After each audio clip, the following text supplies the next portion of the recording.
So, when we are suspicious of something or someone, we of course are not always right. But the times we were right about our suspicions, there may not have been any particular thing that triggered that suspicion. We just knew, right? And to be honest, if we were to come across this news I'm about to present, I think I would have a very similar suspicion about it, as a couple of other people who have come across this news have. Wyoming legislators thrilled at planned meat processing plant in South Dakota. Now, just from giving you that headline, I'm pretty sure you know where this is going. Two northeastern Wyoming legislators on Wednesday praised the announcement of a prospective beef processing plant in Rapid City, South Dakota. Megan Kingsbury, a fifth-generation cattle rancher and consultant, announced that she intends to build the country's largest beef plant with a capacity of slaughtering 8,000 head of cattle a day, according to Reuters News. Okay, you got that? It is not slated to be operational until at least 2026. Kingsburg told Reuters she expects construction to begin on the plant in 2023 and for the process to take about 3 years. She also said the plant will likely employ 2,500 people and use advanced technology seen in Europe and Asia to process beef with less labor. From what I have just read, some of you are probably wondering, what the hell is this? Oh, trust me, it gets better. I'm sorry, correction. It gets worse. Much, much worse.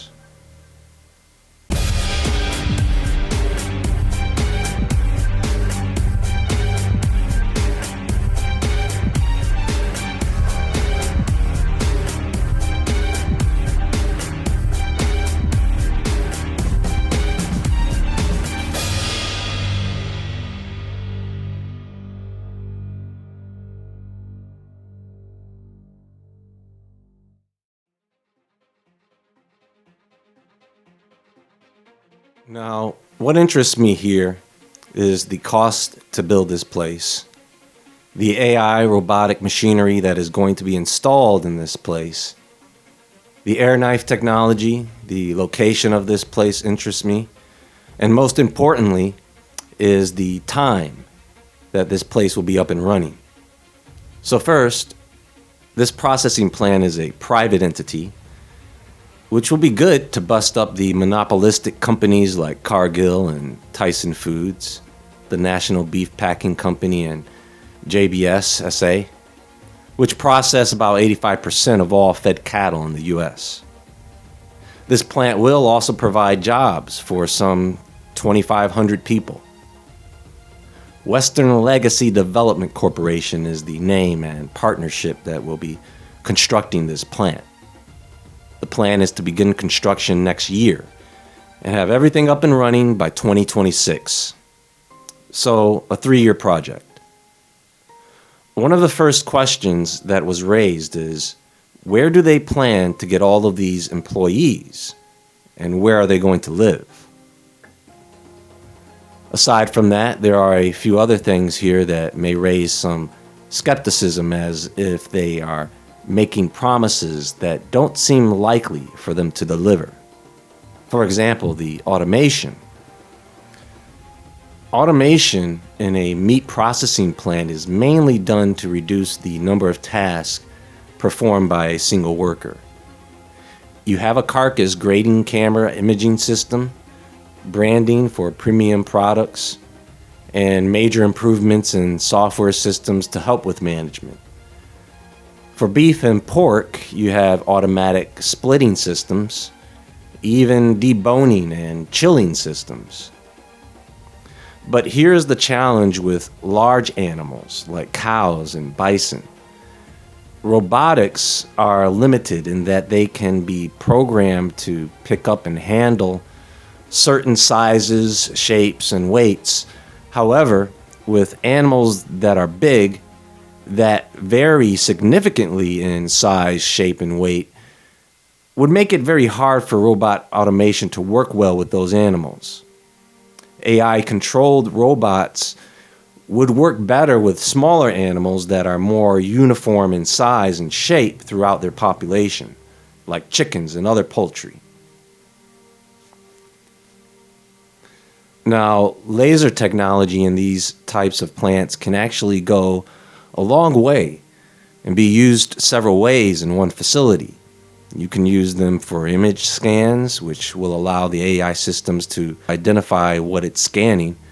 There are different wavelengths that can be produced with a laser that can irradiate and aid to the preservation of food products. And they can use lasers to make quick, clean, and precise cuts. So an air knife is basically a blade that has holes in it. And when you pump air through and around this blade, the airflow around the blade becomes the blade. So now you can make a cut without the metal blade ever making contact with the material.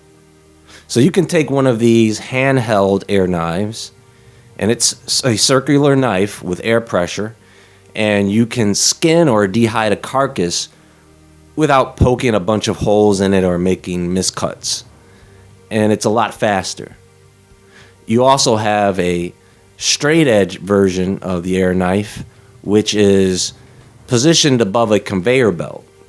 And as food products pass underneath the air knife, the air pressure blows off debris and surface moisture, on things like apples and other produce. It's similar to using pressurized water to clean a surface. Now, can they just put a carcass on a conveyor belt and have a straight air knife just blow off the hide? Maybe if you had something that could grip the hide as the air knife cuts through it.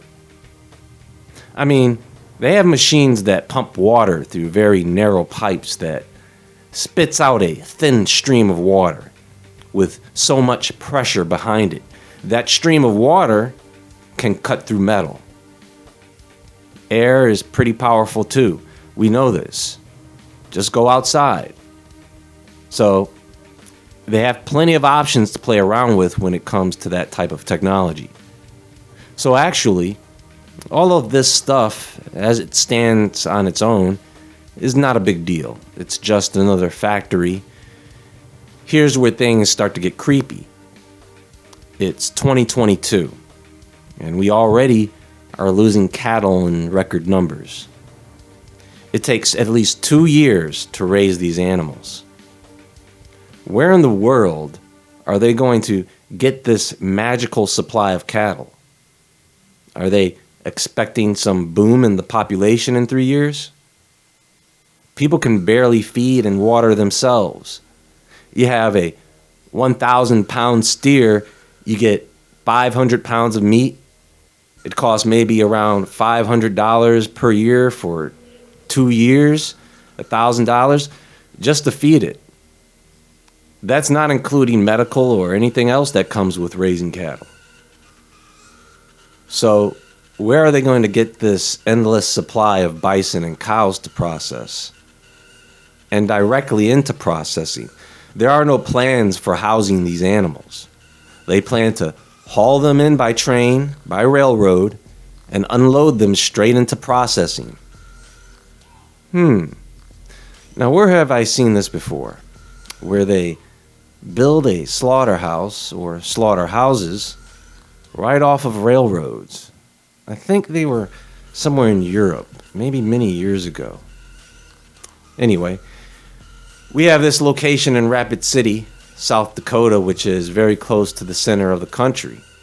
So it could potentially get shipments routed from all over the U.S.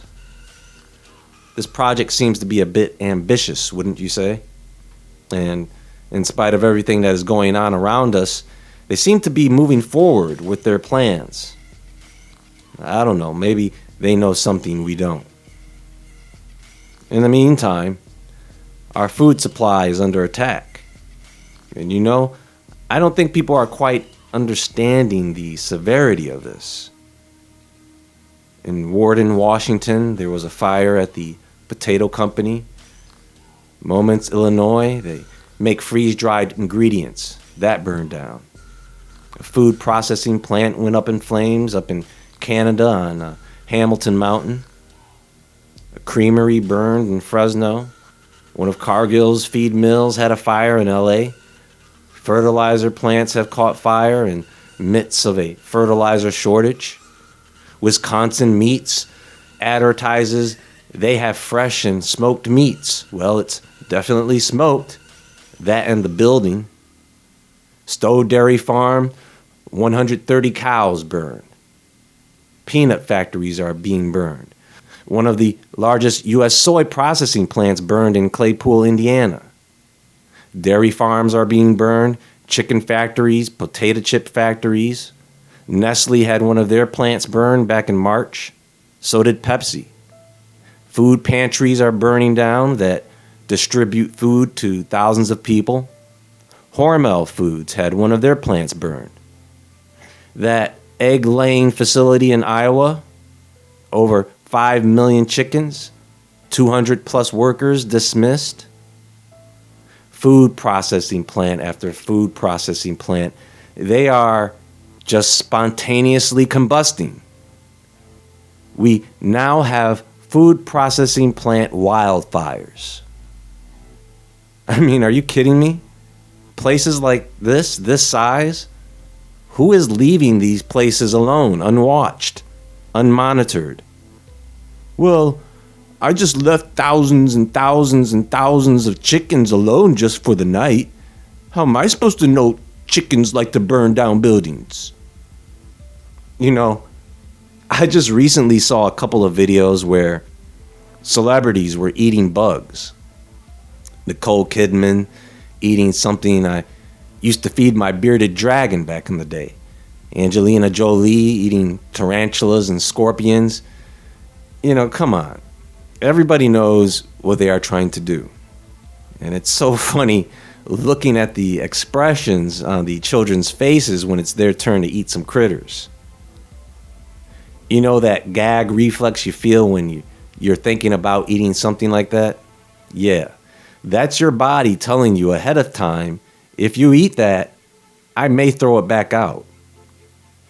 I will say this whole eating bugs thing is starting to make its rounds. It will be interesting in a couple of years to see what we will all be subjected to eating by then. This new meat processing plant that they want to build, they are building it in cooperation with another project to start running a biodiesel fuel plant close by.